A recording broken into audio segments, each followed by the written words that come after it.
today, in today's day and age, you have to choose to be a man. And that's largely true until crap hits the fan, right? Because there's no consequences to poor decision-making in society today. Greater men than us have built this incredible society, this capitalistic, beautiful, thriving, abundant society. But we have it pretty good. But we don't realize that unless we can do the work of men, hard work, strength, courage, boldness, fortitude, grit, that we could very easily lose a lot of the rights that we've just taken for granted.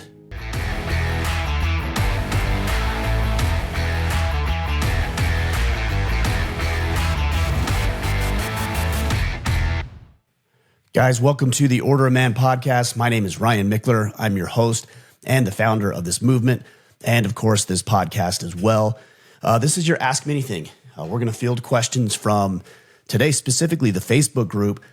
Typically, I have a co-host, Mr. Kip Sorensen. He is away on vacation, spending time with his family. So we'll allow it. We'll allow him to do that as if it's my choice. But for better or worse, you're riding solo with me today. And I'm going to attempt to answer these questions. We've got some really, really good questions. I'm going to attempt to answer these as best I can and hopefully give you some things to consider, some points to ponder on. So I'm not going to waste a whole lot of time today getting into it. These ones all come from our Facebook group, which can be found at facebook.com/groups/Order of Man. I'd encourage you to join over there. We've got 74,000 people, all men working together to improve themselves, to bounce ideas off of each other, to get some insight about struggles they may be dealing with. And it's a really great resource. It's obviously free because it's in the Facebook system, but we'd love you to join. Again, facebook.com/groups/Order of Man. So the first question today comes from Edward Teniente, I think is how you pronounce that. You're going to see I'm just as bad as Kip when it comes to pronouncing names. He says this: what is the most difficult part of leaving an 8-to-5 job and venturing out into beginning a business that may grant you the financial freedom to do as you please and be present for your family daily? Well, it's actually been a long time since I have been in an 8-to-5 job. I was thinking about it. There's really only one that I can think of that had that typical 8-to-5, 9-to-5 type schedule, and that was doing some landscaping right out of high school. Outside of that, most of it's been shift work, sales work. I worked in retail for a lot of years. I did the financial planning practice, and obviously I do this now. So it's not your typical 8-to-5, and it's been a very long time. But that said, I have had consistent work where you have a schedule. And I think that's what Edward is probably talking about here, is that you have a schedule, you have a routine, you know what your schedule is, you go in for a set period of time, and then usually when you get home, you have some opportunity, if you can, to completely check out and focus on your family. Versus being in a business, something like this, where I've got a lot of flexibility and freedom with my time and my schedule, and I could schedule something, for example, this morning if I want to without having to ask anybody for permission, but I might have to make that up on the tail end. So, for example, last night it was my daughter's birthday yesterday.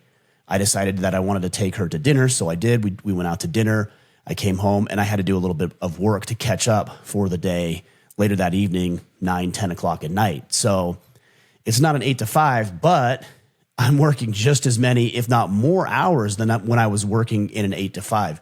So I think one common misconception is that we'll have all the freedom and flexibility in the world. You'll have the flexibility, but if you want to be a success, then you can't just think that, hey, if I do this, then everything is going to be wonderful and I don't need to worry about my schedule or what I'm doing.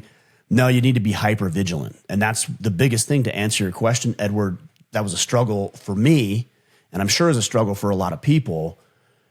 When you leave a set job, you're your own boss now. So when you go into an employer's work, you know exactly what you're going to be doing. You know exactly what your duties are. You don't have to do everything. You focus typically on your very specific, narrowed work, and then you get to check out. But as a business owner, first and foremost, you're everything. You're now the business department, the new development, the R&D department, the accounting department, the janitor department, the banking department. You're everything. Payroll, like you've got to do all of it. And that can be a real challenge if you're not ready to step out onto your own because you think that, hey, I'm pretty good at doing this thing, so I'll automatically be good at being a business owner. If you've ever read the book E-Myth, you know that's a myth. Just because you're good at the thing, whether it's plumbing or building or accounting or website development or marketing strategies, doesn't mean that you're going to be good at everything else that goes into a business. And that was the most challenging thing for me, is the learning curve. I worked with a financial planning practice. I started, almost 20 years ago now with that practice. And I remember there came a point after working with them for about 5 years where I thought I need to go out on my own. But the beauty of that was I was fortunately smart enough and had enough advisors in my corner that said, hey, here's the things that you need to worry about when you go out on your own.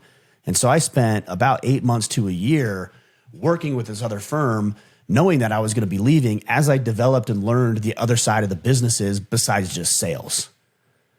So if I were you and I'm thinking about going out into business on my own, then don't be naive to the idea that just because you're good at whatever it is you do, that you're going to be a good business owner. Spend a lot of time trying to figure out, what else do I need to learn? What information do I need to have? What gaps do I have as a business owner?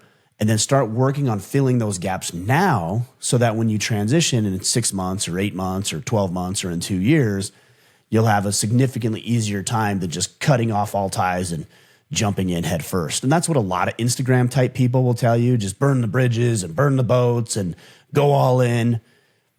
That's not what I did. And it's not what a lot of successful people I know did. They built their business while they were doing something else to hedge against some of the potential risk. So I hope that helps. This one comes from George Zhang, I guess is how you say it. Again, you're going to hear me butcher these things. Xiong, Zhang, maybe? Zhang? I'm not sure. And I apologize about that, George. But he says this. It's a similar question. He says, what are some of the struggles you faced when you started your business, and how did you overcome them? Sometimes I feel unsure if I ever get the business moving along. I wonder if I'm just wasting my time. I just know I need financial sovereignty. Well, first and foremost, let's not assume that just because you start your own business, you're going to have financial sovereignty. You might, and a lot of very wealthy people either built their wealth in business and or real estate.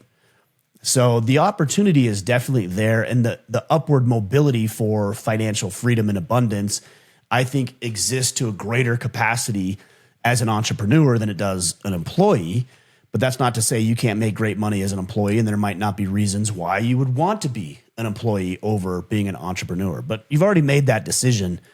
The biggest hurdle, I think, for any business owner is marketing.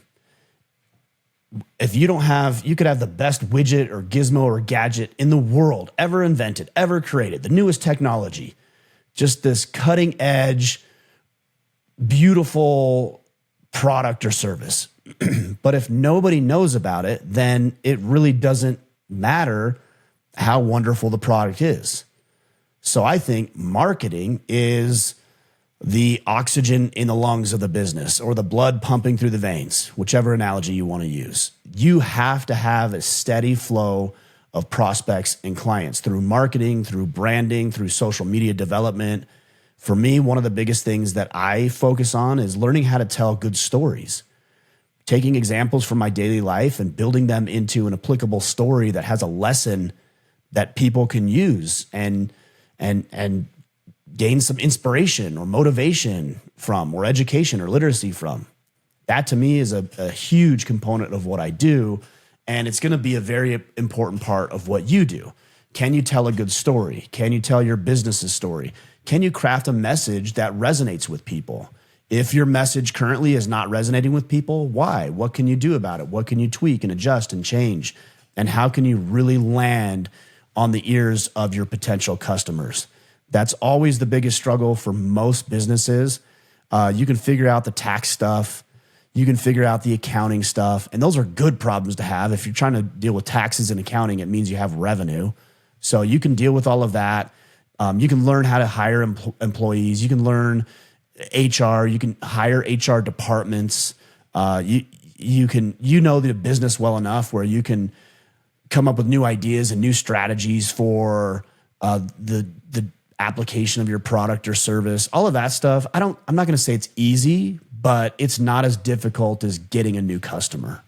So spend a lot of time and energy focusing on how do you market, how do you brand, how to use social media, how to connect with people, how to introduce people, how to be a networker. Those things for me are the most important part of a business, and something that I think, and a lot of people would agree, are very, very challenging when it comes to growing a business.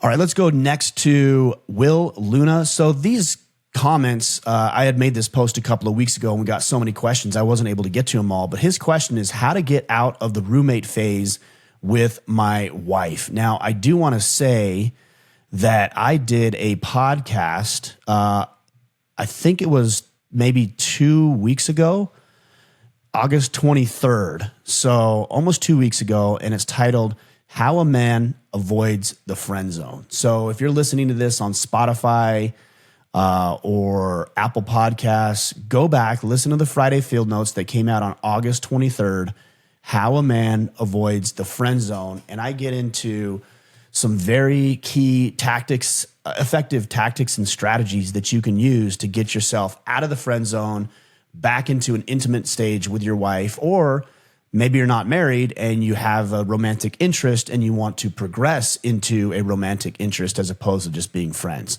I think I've got some very practical, pragmatic advice that will help you achieve what you want to achieve and can go into more depth than what I can do here on an Ask Me Anything. So again, that's August 23rd, How a Man Avoids the Friend Zone. And then make sure you're subscribed to the podcast wherever you listen so that each and every week when these come out, you never miss any of those. But I hope I answered the question in that podcast. Next, we have one from Thomas Hone. He says, how to stay strong and keep up with exercise when dealing with ongoing joint pains. I don't want to jump to conclusions here, but sometimes when I hear questions like these, I can't help but think that this is nothing more than an excuse. And I'm not discounting how you're feeling. I don't know the severity of the joint pains. I don't know what medical conditions you're dealing with. I have no idea.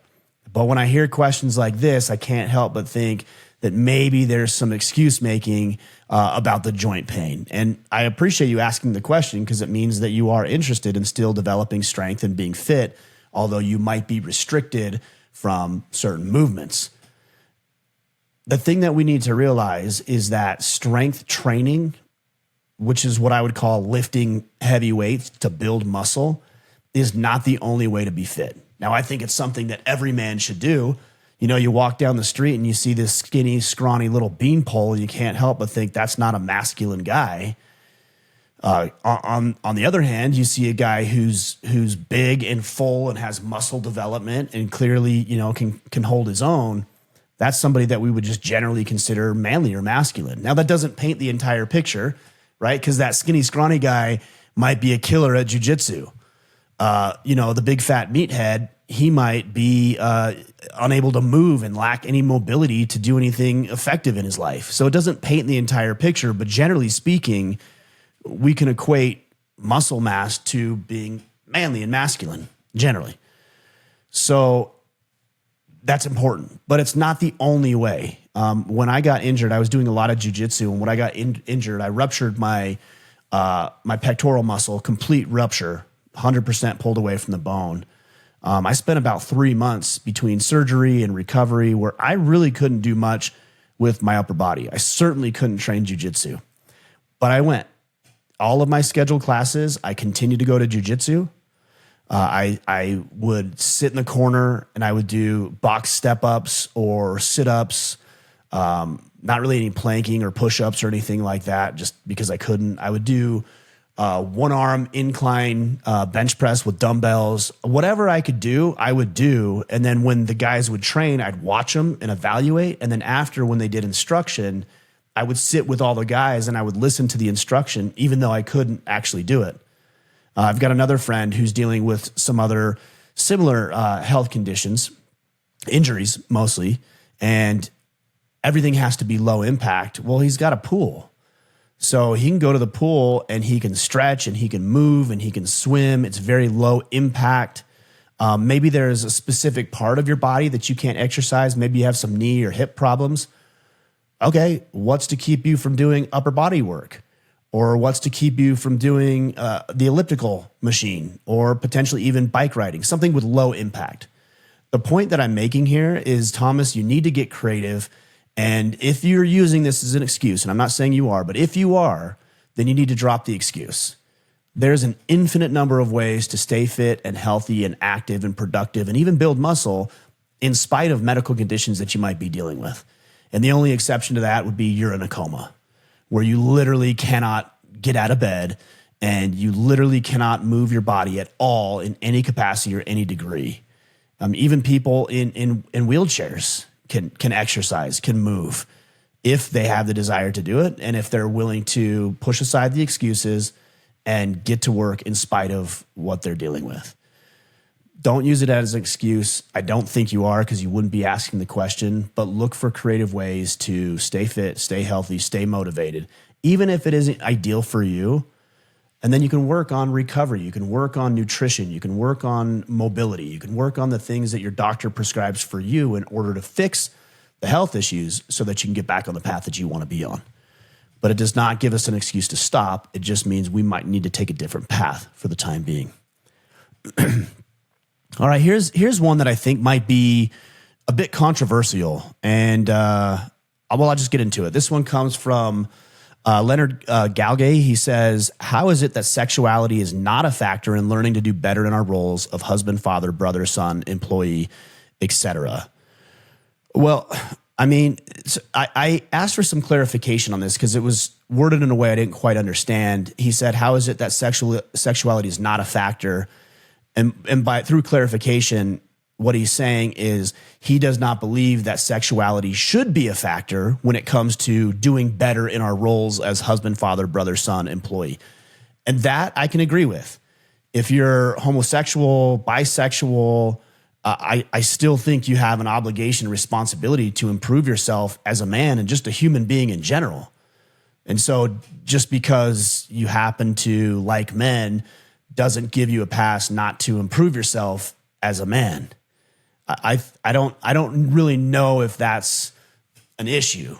I do think there's this interesting phenomenon that I would call, and I've heard other people call, just gay culture, which is effeminate and it's over-sexualized. You can tell, a man who comes out of the closet, for example, all of a sudden goes from talking like a normal human being to this very cartoonish character type persona that he thinks all homosexuals have. I don't understand how coming out of the closet and letting people know that you're a homosexual automatically changes your voice, but it seems to. So this is part of the gay culture. It's flamboyant. It's over-sexualized. It's very effeminate. It's almost a mockery in some cases to the extreme of what it actually means to be feminine, because it's a caricature of what, I mean, a great example of that, and this is not homosexual, this is transgender, is this man by the name of Dylan Mulvaney. He pretends that he's a 15-year-old schoolgirl, and so that's a problem. He's making a mockery of what it means to be a young woman, and I think that's a problem. I don't agree with that. I also don't agree with gay culture. You can like men and not be this flamboyant, overly sexualized femboy. I don't understand why that seems to permeate the culture, but it does. So even as a gay man, yeah, you have a responsibility and an obligation to improve yourself as a human being. Now, that said, I'm not going to tell you that you're going to be less of a man necessarily, or that you're not a man at all if you happen to like men or men and women. But I think there's some things that are missing. Leonard says, for example, in his first comment, he says, how is it that sexuality is not a factor in learning to do better in our roles as husband, father, brother, son, employee, etc.? Well, let's extrapolate one of those roles. Father. A gay man cannot be a father. He can be a father figure, right? Through adoption or other methods, in vitro, and these other types of methods, and surrogacy, and these types of methods for having a child with you in your home, but you're not a biological father. So how do you bridge that gap? Well, you just become a good father figure. But yeah, I think if the other side of it too is that there is something to be said for the very real and distinct differences between the way men generally show up and the way women generally show up. And when a man partners with a woman, he is meeting not only a need and a desire, physical, mental, emotional, and spiritual, but he's actually making himself better because a woman is going to round out a man with skills and perspectives and ideas that men just don't have on their own. And vice versa, by the way. You know, sometimes you'll hear people complain that, oh, women, we don't understand women. And women will say, we don't understand men. And we don't need each other. You're not supposed to understand each other. If you understood each other, you wouldn't have any need for each other. It's the fact that you don't understand or you don't see their perspective or you don't always agree with the way they view the world that makes it something that's actually a valuable union. So I'm not going to sit here and tell you that you can't be a man if you're gay. But there are some things that you don't have in your life. The love of a good woman, the ability to father biological children, and those bring tremendous value and worth. And look, I'm not here to tell you that it's a choice or it's not a choice or it's I don't know. But what I do think is that certain men are born with a predisposition to be gay. And then you have a decision to make as to whether or not you want to act upon that predisposition to be attracted to men. That isn't my decision to make. I'm not going to worry about who you're attracted to, but you have to decide. And we've had guys in our Facebook group who are attracted to men who aren't interested in living that lifestyle.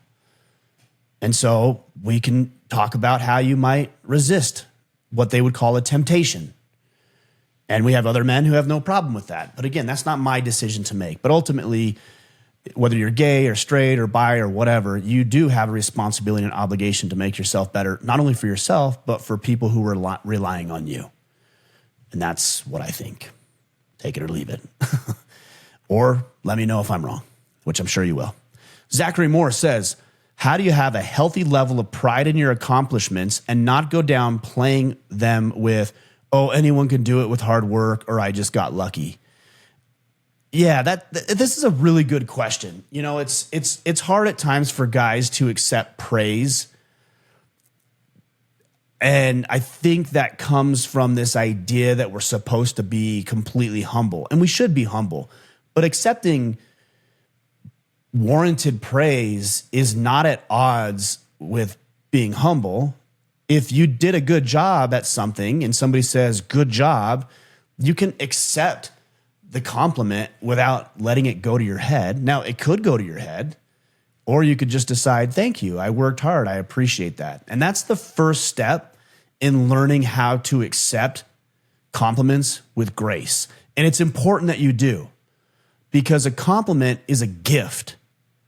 So let's say it's your birthday and you invited me to come spend some time with you or your family member, and I bring a gift to you. And it's all packaged up and it's beautiful and it looks nice, and you open it up and you get this present and you say, I don't want this. This is not good enough for me. You would never do that. What you would do is say, even if you didn't like it, even if you didn't want it, you would say, oh, thank you. That was thoughtful. I appreciate that. That's what you would do with a gift that you didn't want or didn't feel like you deserved. You wouldn't throw it back and say, I don't want this. Your gift is not good with me. It's not good enough. You would just say, thank you. It's the same thing with a compliment. If somebody acknowledges something that you did, who are you to deny that person giving you a gift and making them feel good about paying you a compliment? And this is something that I have to be very conscious of, is we ought to be validating how other people feel. We don't have to validate whether they're right or wrong. We can discuss that. But the way people feel is the way they feel. And you can validate that and still disagree with them, by the way. So if a person says to you, hey, Zachary, man, you knocked it out of the park with that project, you can't disagree with them. That's their perspective. You're going to debate with them? And a debate would be like, oh, no, I just got lucky. No, it's not a big. That's not how they saw it. The way they saw it is that you did something noteworthy, something worthy of praise. So just do this. Oh, thank you. I appreciate that. That means a lot to me. Oh man, you saw that? Thank you. That's cool. Or I appreciate your help on the project. I couldn't have done it without you. But man, we got this done and we knocked it out of the park. Just accept, just say thank you. Like, I wish more people could learn to say thank you. You know, if you tell your wife, hey, hon, you look great today. She doesn't need to say, nah, I don't feel good. I don't look good. All that. No, just thank you. Oh, thank you. It's not a hard thing to say. We just get in our way. And I think it has to do with this false sense of humility that we tend to equate with not accepting praise or not acknowledging our strengths. We can acknowledge our strengths.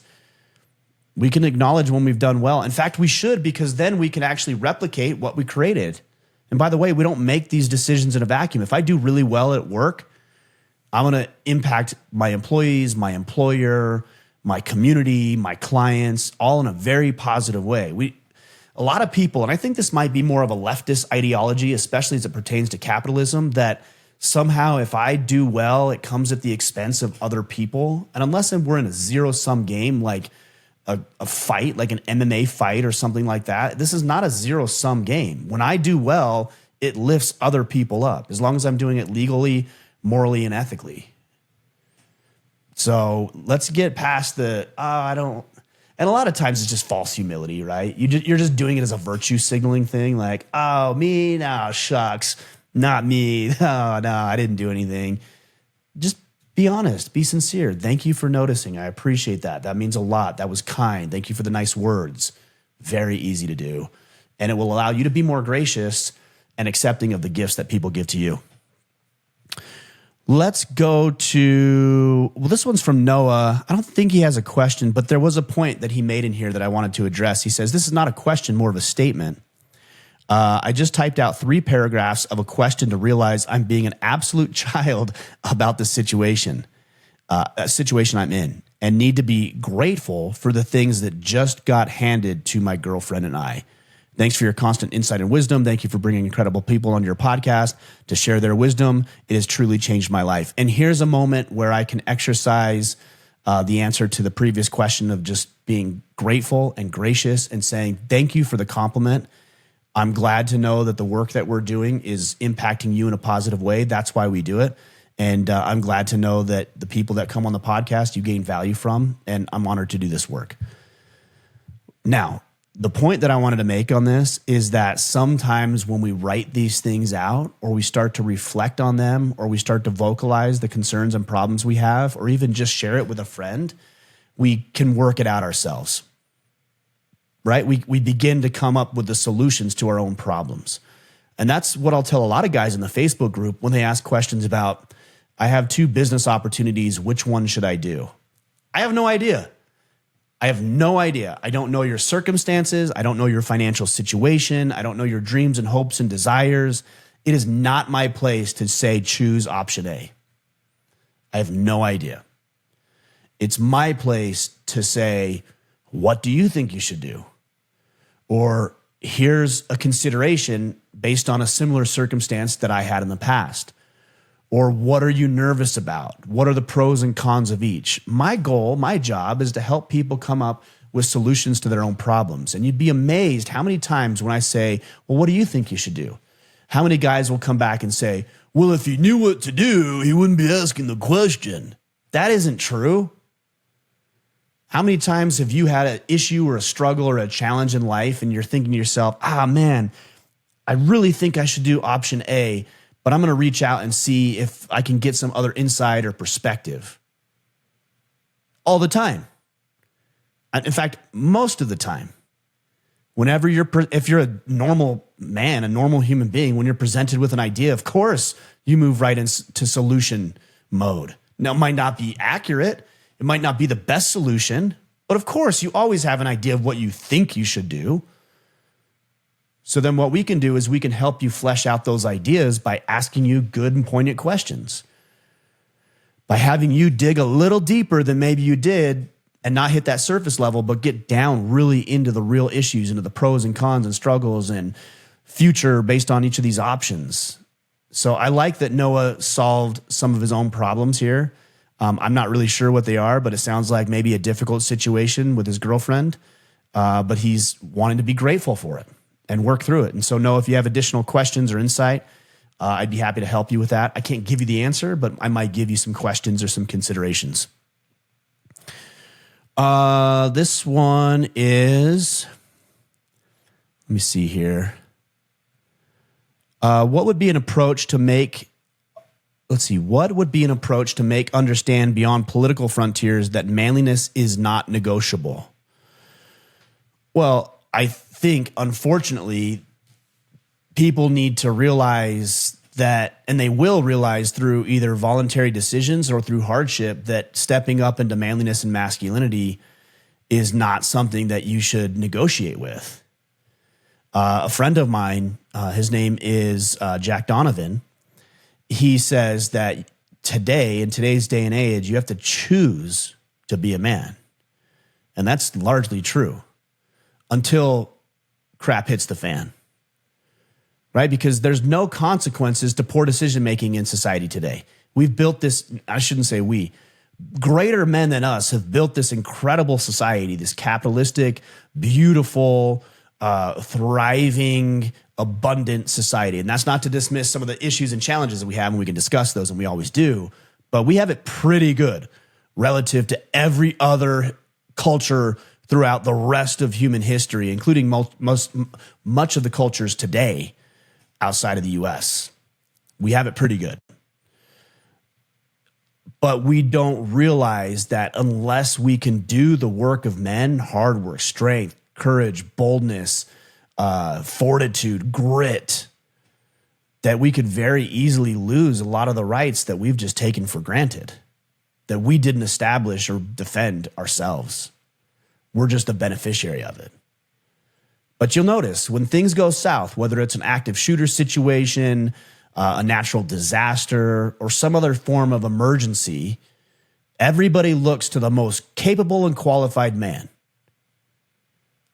They don't look to the boy, the 8-year-old boy. They don't look to the guy who's miserable, fat, out of shape, broke, and kind of weak. They look to the quintessential man, the one who's a leader, the one who's bold, the one who's assertive, maybe even takes those traits to the extreme, maybe takes them too far at times. They're still looking to that person because they recognize that person at a minimum is a man, and he will do what he can do to get himself and other people into safety. So you can choose to be a man today in light of not having to be, and then prepare yourself for what may come.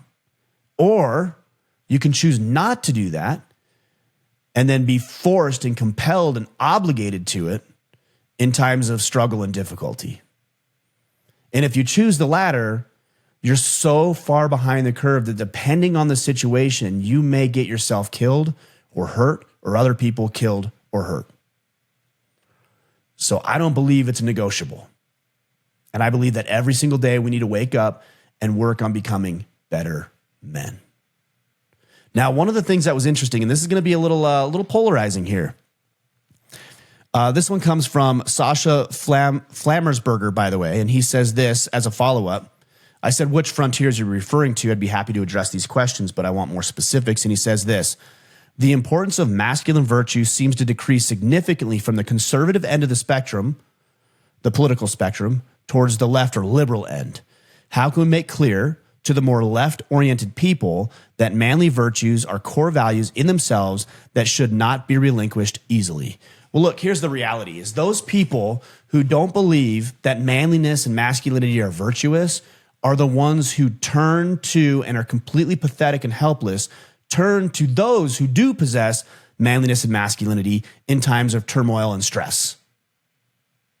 Right? Something goes wrong at work, you look to the man. Something goes wrong in the community, you look to the man. Something goes wrong as a natural disaster, they look to the man. Something goes wrong with, an active shooter situation or violent encounter, they look to the man. The people who complain about this stuff, they look to the men just as fast, if not more so, because they don't have what it takes to keep themselves safe and protected and do that same thing for other people.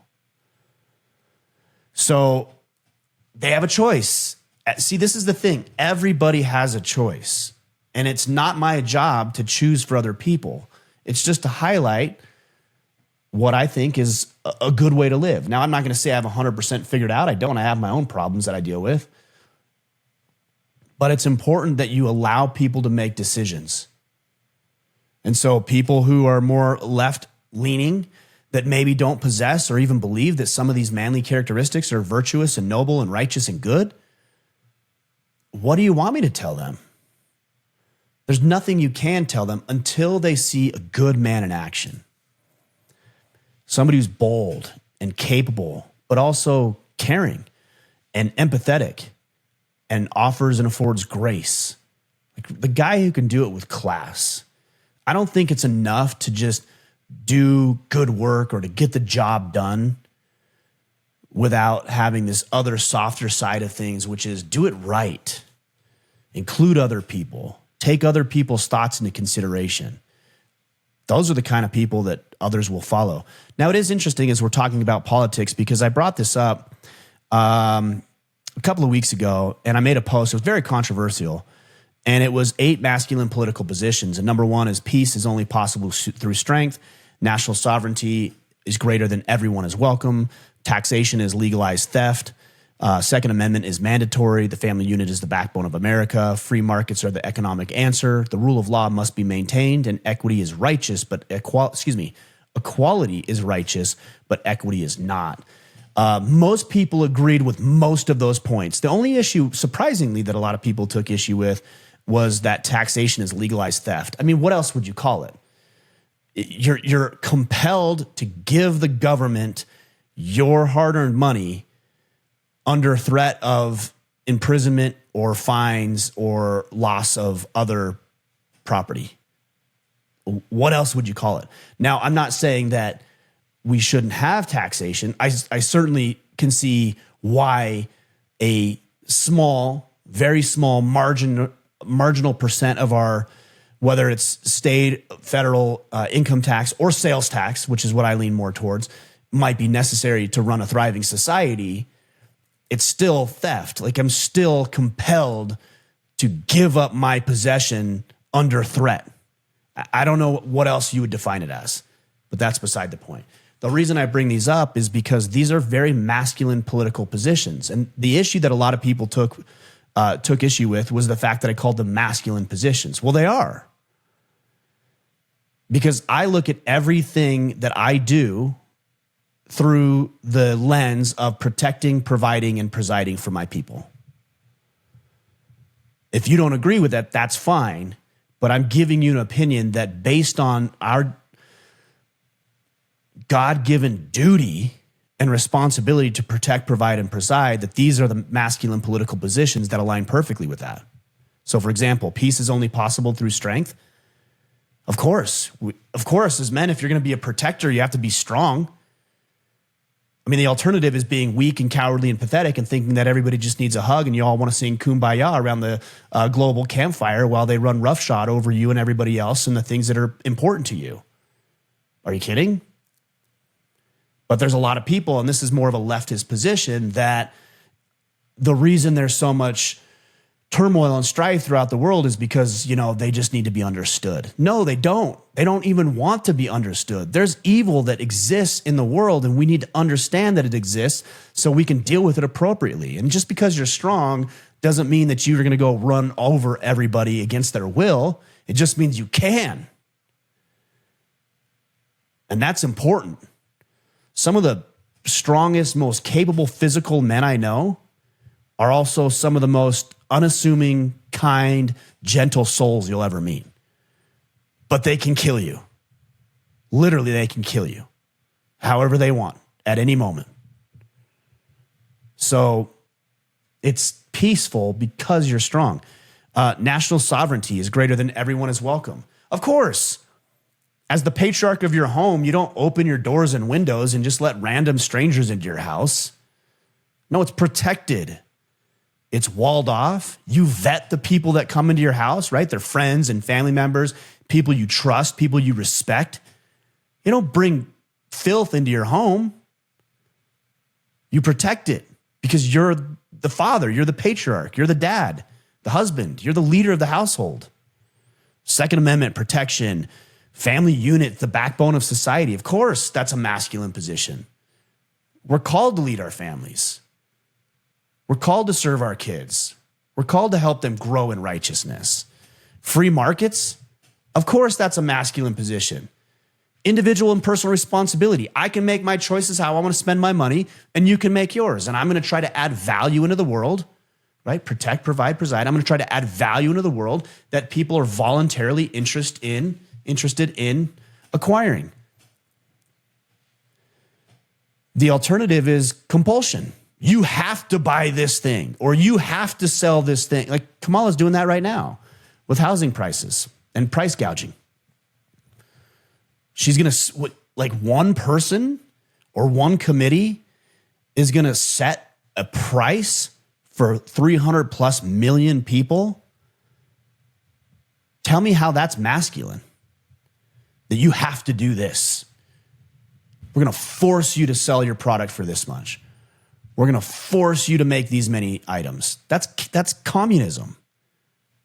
It's antithetical to what it means to be a man. The rule of law, believing that everybody is equal, but we're not going to just give people stuff at the end, because if the government is giving things to people, they have to take it from somebody else. Again, theft, that's not manly.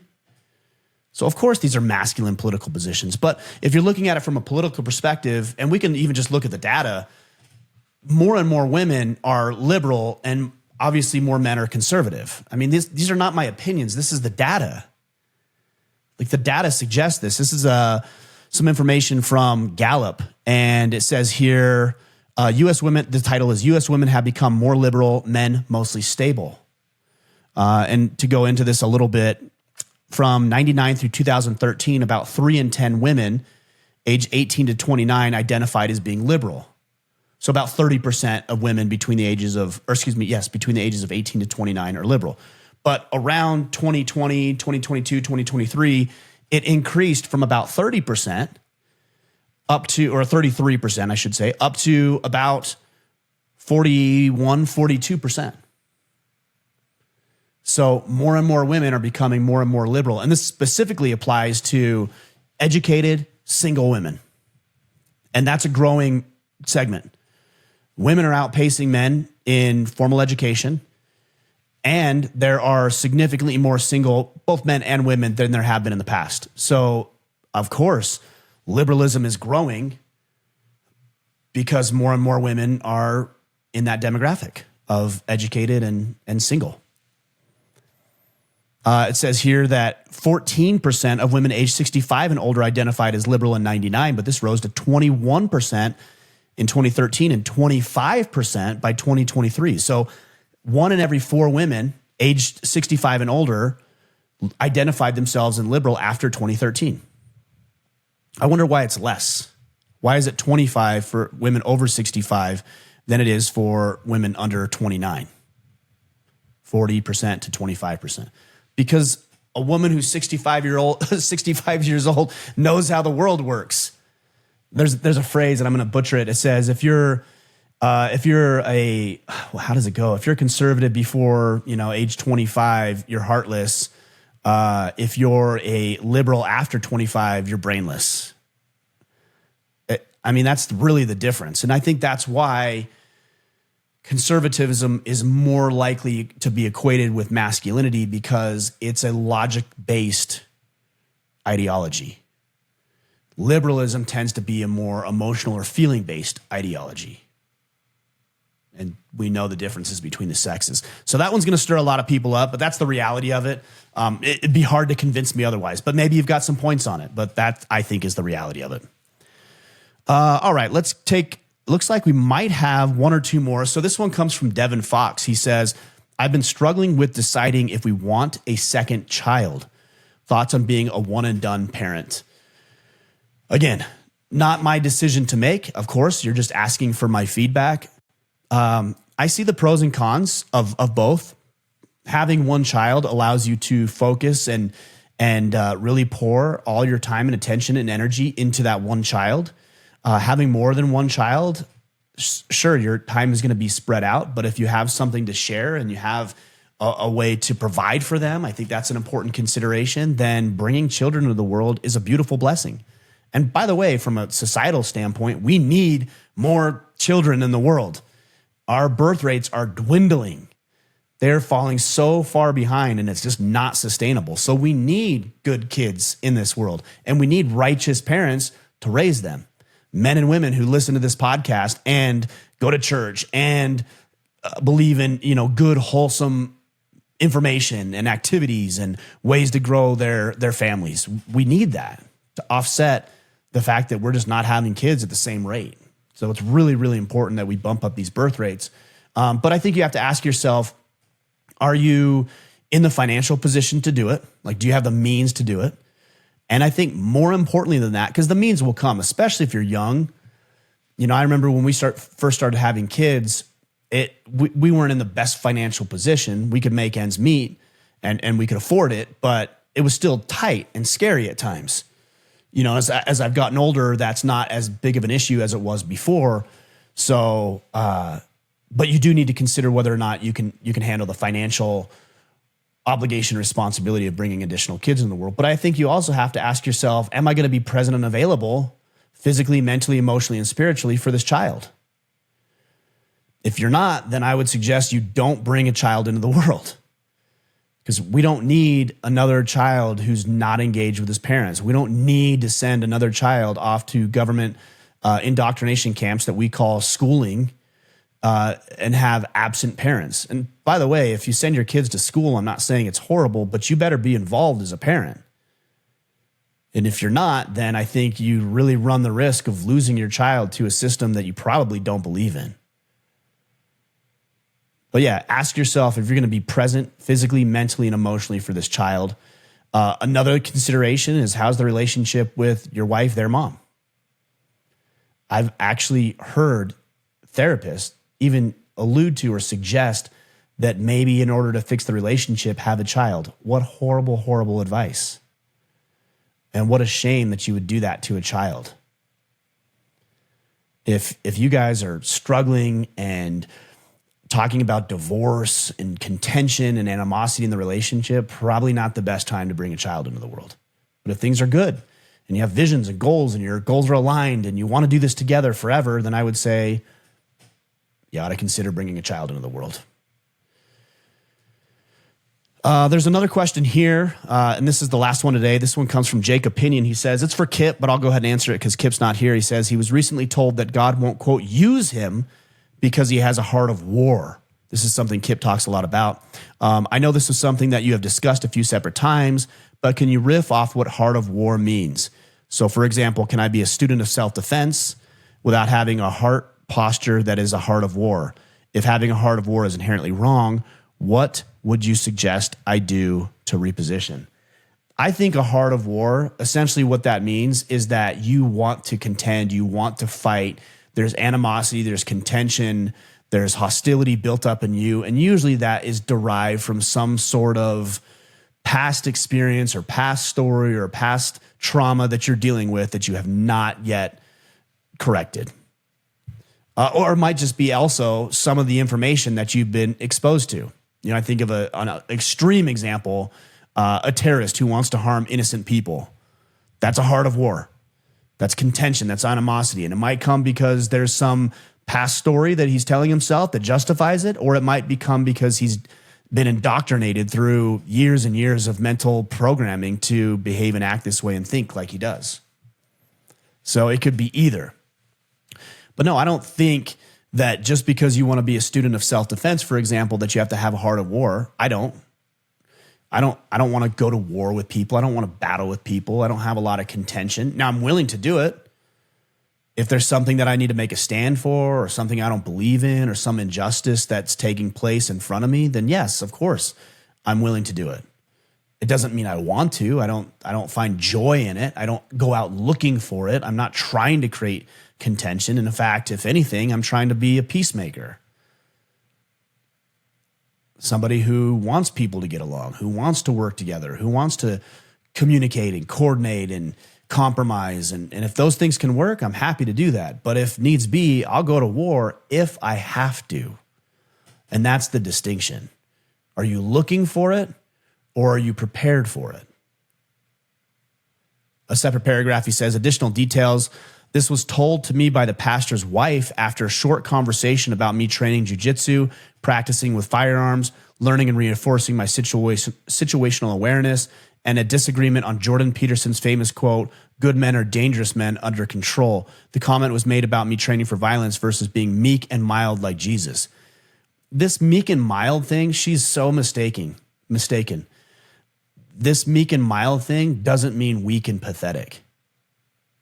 It means being a peacemaker. Jesus Christ was a peacemaker.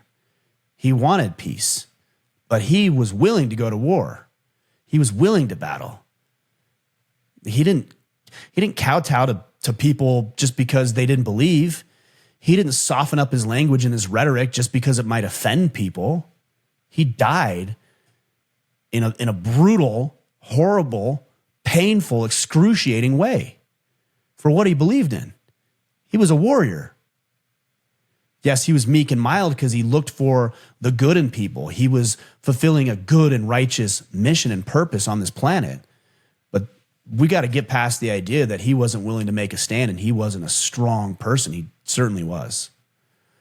So she's mistaken. And I really wouldn't talk to her too much about these issues moving forward. More so I'd work on communicating with your pastor. But if she's planting that nonsense into her husband, the pastor's ear, I have to wonder what the congregation is like. And this is part of the problem with modern Christianity. It's weak, it's cowardly, it's pathetic. It's overly feminized. It's shifts and moves with the ebbs and flows of current cultural tides. I call it the doctrine of popular culture. It's not the gospel. It's not the doctrine of Christ. It's the doctrine of popular culture. What's popular? What's the narrative? What's the prevailing narrative? And let's just follow that, because heaven forbid we offend somebody. Did Jesus worry about offending people? No, everywhere he went, he was offensive. He didn't set out to be offensive. He wasn't doing it to contend with people. He was doing it to save people. They chose to contend with him. So I hope that gives you some perspective. But no, she's wrong. And you ought to listen to your pastor, not her. All right, guys.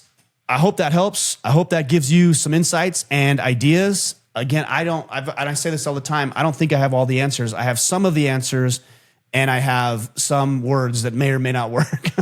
I hope I give you good advice, and I base it off what's going on in my life.